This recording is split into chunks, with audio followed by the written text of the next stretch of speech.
Hello my friends and welcome back. Thank you very much for being with me again today.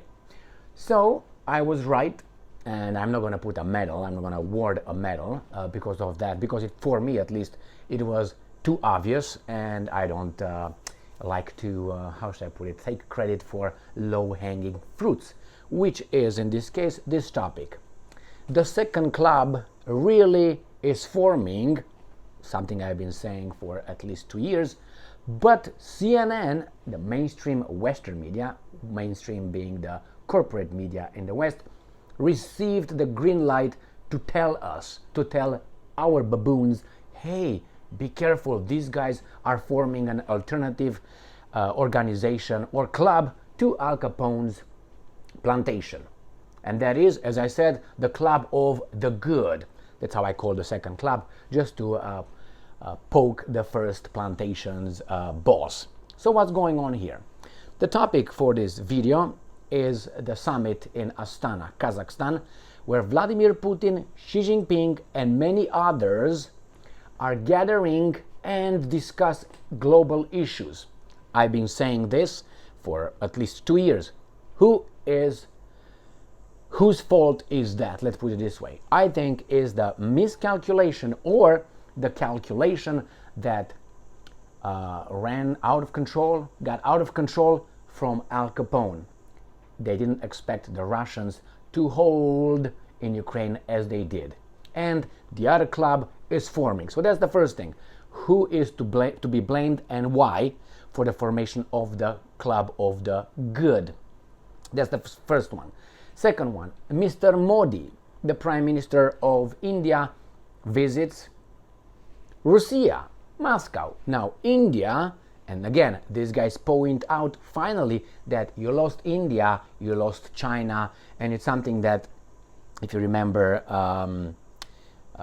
Kissinger, Henry Kissinger, the presidential advisor, the Secretary of State of the United States of America, tried to prevent, which is the alliance, the Sino-Russian alliance, that is the alliance between the Russians and the Chinese, which they were successful in the late 50s. Remember last time when that was even though the relationship was bad, if you remember when the last time the Georgian leader of the Soviet Union, another Russian leader, Joseph Vissarionovich Djugashvili, aka Stalin, Man of Steel, at his last, I think he was 74, last birthday party, Mao Zedong came to Moscow, and that was the end of the relationship between these guys. The relationship was already bad then. So what's going on here? They failed because they pushed these guys together through their faulty, infantile, maybe arrogant, or maybe calculated and then miscalculated outcome of this relationship. So Modi, Moscow, remember that one. Then we have another article where we have Medvedev, the former Russian president and prime minister, who says that, well, the US thinks it won the Cold War. Now it's on the verge of losing it.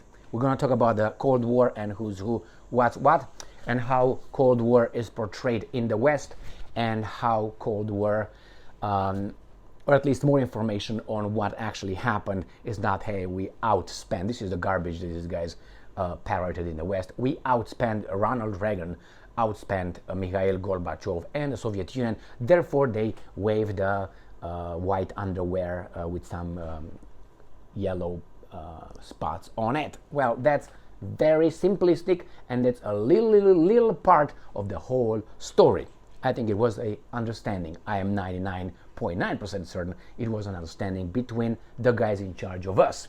Now, next one. That's why Mr. Gorbachev did not really visit Russia after the Soviet Union collapsed. Another one. Erdogan, Xi Jinping, and Putin. They will discuss. Now, Turkey always looks for its interest. Nothing abnormal, but it has strength to do so. Next one. We find out that Pakistan, Mr. Sharif, speaks with Putin in Kazakhstan. You see, it's very dangerous because Pakistan, nuclear power, Arabs, Russians, Pakistan survives because of the Americans. Americans have a lot of say in what's going on in Pakistan, in the military. The military in Pakistan actually rules from behind, if you know what I mean. There they have democracy over there and they vote and so on. But if tomorrow the military says, hold on, everything collapses, and then we have what the Americans want Pakistan to have. You don't believe me? We'll find out when Pakistan political establishment gets cozier with Putin. We'll see how the military intervenes and say, hey, we got established order again.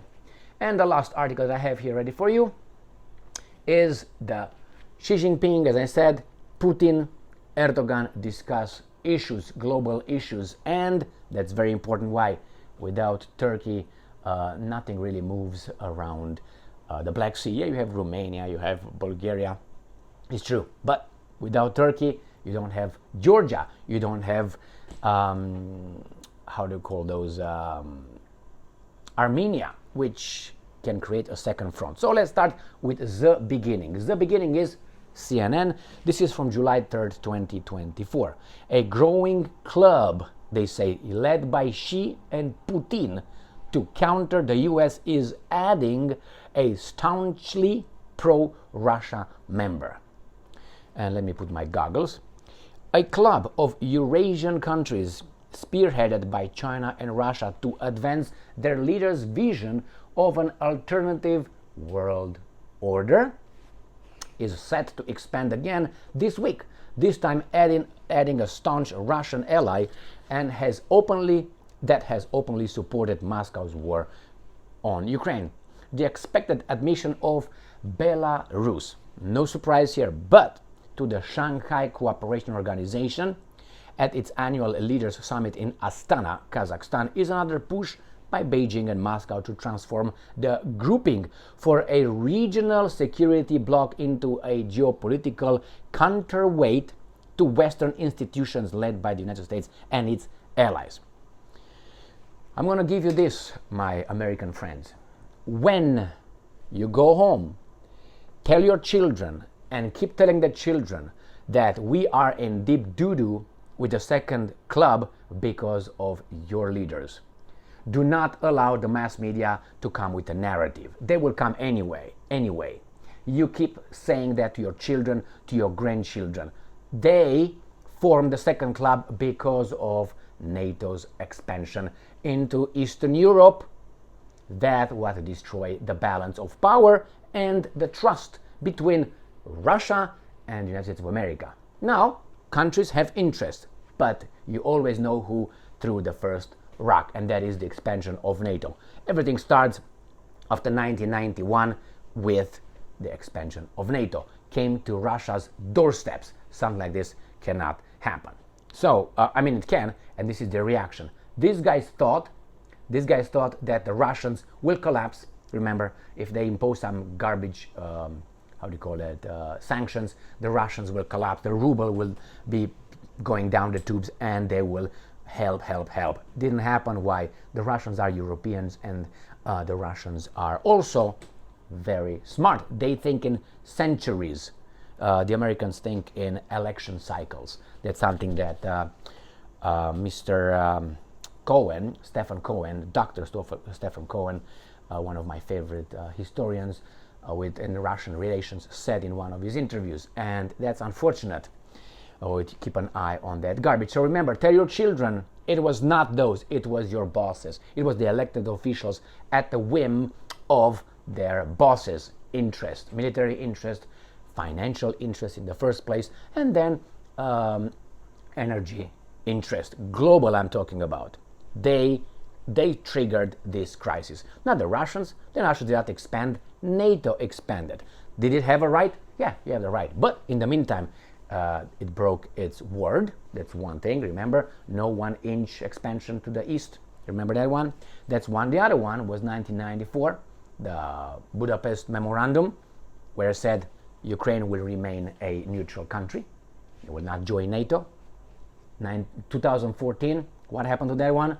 Coup d'etat, helped, organized maybe, right? And immediately recognized by the democratic country who supported or at least recognized I would say, traitors who overthrew a legitimate, democratically elected government of Viktor Yanukovych in Ukraine in 2014. And since then, they thought they're going to have NATO in Ukraine. Now, Russia tried to negotiate up to 24th of February 2022. And what happened, we have here. So we know who the guilty ones are. I'm not saying the Russians are angels, but compared with the other ones, you think about it. Next article. India's Prime Minister Modi will visit Russia, the Kremlin says. This comes from Associated Press, and I take it from Haaretz, from a Jewish outlet. Keep your friends close and your enemy closer, right? India's Prime Minister Modi will visit Russia, the Kremlin says. This is June 25th. Indian Prime Minister Narendra Modi is scheduled to visit Russia, the Kremlin, on Tuesday. Russian President Vladimir Putin's Foreign Affairs aide Yuri Ushakov said that Modi's visit was being prepared but didn't announce a date, saying that it will be done jointly after Russia has strong ties with the It's hard to go, I mean, what kind of person is that stabs you in the back here, and after 2 days he promises you allegiance and loyalty? Well, you need time to build trust, and India had time to build trust with the United States of America, but it can't because the United States of America help and arm, according to the Indians, an undemocratic system, military junta in Pakistan, and they helped Pakistan during the so-called Cold War against India. And the Soviets were helping the biggest democracy, that's the biggest democracy in the world, India, 1.5 billion people, and that's the biggest one that we have. So instead of having the democratic forces, the Americans helped the military junta, dictatorship. So there is United States interest, which they tend to forget. And then they call, hey, we have these guys doing that, and what about you? Shush, shush, shush. If you say something, I'm going to smack you. Basically, that's how it goes. Next article. Bloomberg. Modi's Russia visit dents West's efforts to cast Putin as pariah. Well, this is another propaganda, how should I put it, theme. Putin is a pariah. We isolated Putin. Now, if you look at the real situation, United States isolates itself with its little plantation. Why? It's United States plus about 40 other countries. That's what it is.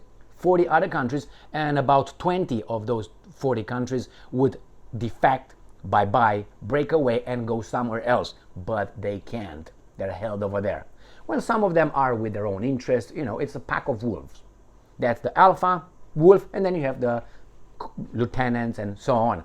The alpha goes, calls the guys, get the victim, kill the victim. The alpha feeds first and then gives crumbs to the rest. This is Al Capone's plantation. And always Great Britain is over there, a failed empire which bankrupted itself or was helped to be bankrupt. But hey, they won the war against Hitler, but not against Stalin. And the United States of America remained a second-class lieutenant to the Americans. Sorry, that's reality. Is it better, just to calm down my British friends, is it better, stronger than Romania? It is. Albania? It is. Czech Republic? It is. But in the global stage, we're not there to challenge the big dudes, which is, for instance, India, China, Russia, United States of America, Israel, of course, and even, if you want, North Korea, Iran. They will not do squat alone. Maybe Argentina, but I'm not certain that they are capable of fighting another 1979 or 70, whatever it was, the Falklands Islands garbage over there. So again, Modi, Russia visits, dense West effort. Remember, 50 or 40 or 50 countries in the world out of 194 or 193 countries that we have at the United Nations is a minority, my friends. It is a minority, right? It's 1/4, let's put it this way. 1/4 of the countries. So who isolate itself? As I always say, you go to a party with two other dudes and you go over there and the party, let's say, is made out of 100 people and say, you know what, we're not going to talk to these guys, they're not good, let's isolate them. So you three isolate 100 people. So who isolates who? That's exactly how the United States of America, unfortunately, the guys in charge, reason or lack of. Next article.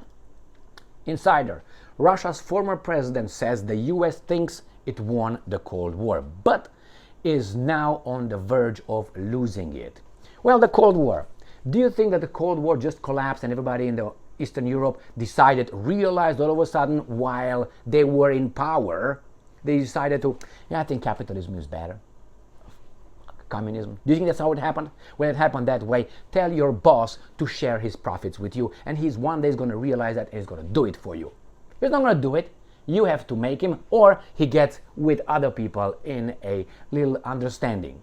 I lived through those times, and there was no sign of any revolution in certain countries, especially in, let's say, Hungary or Czech Republic, Czechoslovakia, let's put it this way, or Poland. They were doing much better than Romania, and they had peaceful revolutions. Remember, East Germany was given back by the Soviets. Oh, those nice with the power of the people.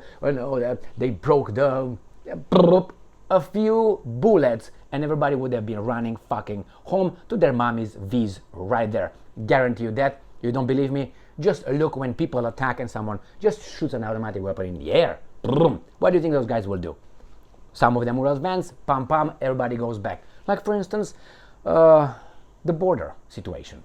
Cross the border in a real country, and then they just shoot in the air. They warn you first, warning shots, and then I guess you're gonna turn around, wouldn't you? And if you don't, you're gonna meet Jesus, Allah, whomever, Brahma, and you're gonna go back into samsara and so on. So what's going on here?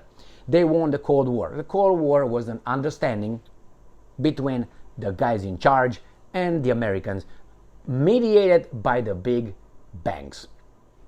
They mediated the whole thing. Why? Because they took control. Look who benefited after that. Who took control of whom and what in Soviet Union and in Eastern Europe in general, economically. Russian former president Dmitry Medvedev said that the US erroneously believes it won the Cold War. Well, it did win. It did, but it didn't handle the win right. It did not handle it. The Pax Americana that I'm talking about, the Pax Romana, Pax Americana, they had the opportunity in 1991 to show us the philosopher king, being the house on the hill, the example for the whole world. And what did they do? I think they took a dump on that with bombardment of Yugoslavia. Let's say Iraq first, Yugoslavia, Syria, Libya, and so on. They went in and they punched everyone, Afghanistan, in the face. And everybody was like, oh, is this America? Thanks, but no thanks. And then they thought that with their little four, that they still have 4 tools of diplomacy United States has at this point, which they forgot or they tossed away the power of negotiation, the intelligence. They said, well, we're strong like a lion. We're not going to negotiate with a gazelle. We're not going to negotiate with a, a coyote or a jackal. We're not going to, with a, those hyenas. We're not going to negotiate. Why? We're the strongest. We're going to tell them how things are. Well, that's the way it is in the real world. But you do that if you're right. If you're wrong, everybody else sees. And then I say, well, we don't associate ourselves with you. So they did exactly that. They punched people with their little wolf pack, and they did what I said. They took resources. They thought they're going to settle things in the world and little by little get to China. They didn't expect China to get to this point, and they lost again. Miscalculation again with the Russians. What's more, and I'm quoting, what's more, it is now just one step away from losing it completely, Medvedev added. The Putin loyalist has routinely threatened nuclear attacks on the West. This is the Business Insider telling us. Russia, they can't understand that it's not about a nuclear war. It is about the club, forming club as an alternative. It is like in the neighborhood. You have protection clubs or protection gangs. Wherever they meet, they have a little bit of tension over there. But then they have protection. I give protection here. And the little businesses will get the protection to the ones that protect them from the other one. He added, what's more, is just one step away from losing it completely. Okay. It says, in any case, none of them will be able to hide either on Capitol here or in the Elysee Palace or in Downing Street 10. It will be a global catastrophe, he said. Well, if you push it further than that and you bring troops in Ukraine and you get more involved, the Russians will react violently or will escalate the escalation. DPA International, July 2nd. Putin to meet Erdogan and Xi Jinping in Kazakhstan. What's that? Not good.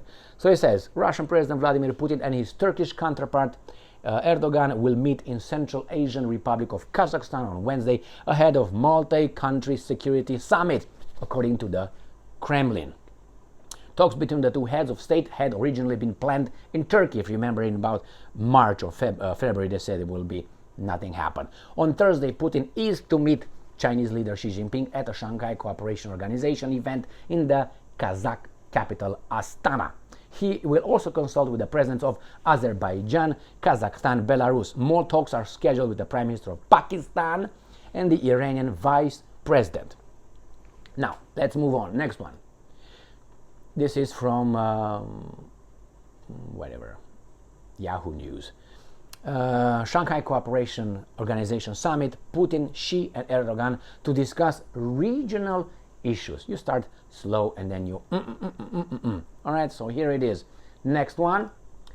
Sputnik. Putin arrives in Astana to take part into SCO Summit, the Kremlin said. So he's going to go over there and have a little bit of conversation with many others. Now, Putin will meet with Chinese President Xi Jinping, Turkish President Erdogan, Mongolian President, Azerbaijani President, Pakistani Prime Minister Sharif, and Kazakh President Papapap on the sidelines of the summit, Kremlin aide Papapap said on Tuesday. Putin will also hold a separate meeting with acting Iranian President Mahmoud, not Ahmadinejad, unfortunately, Mokhber.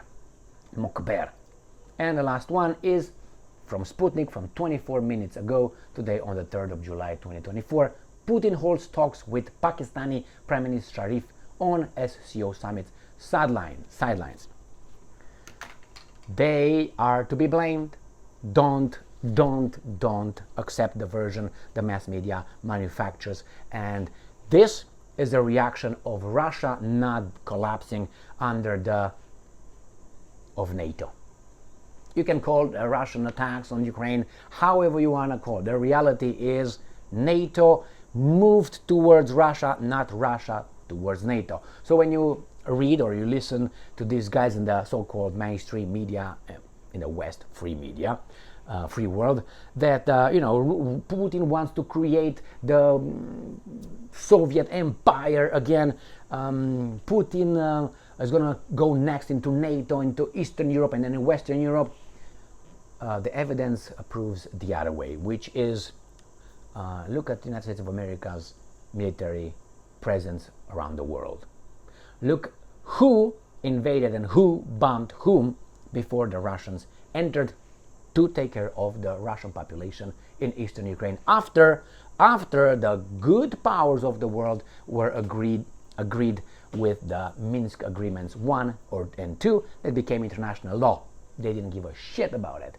So my friends, the Russians got burned for the last time, and these guys miscalculated its power.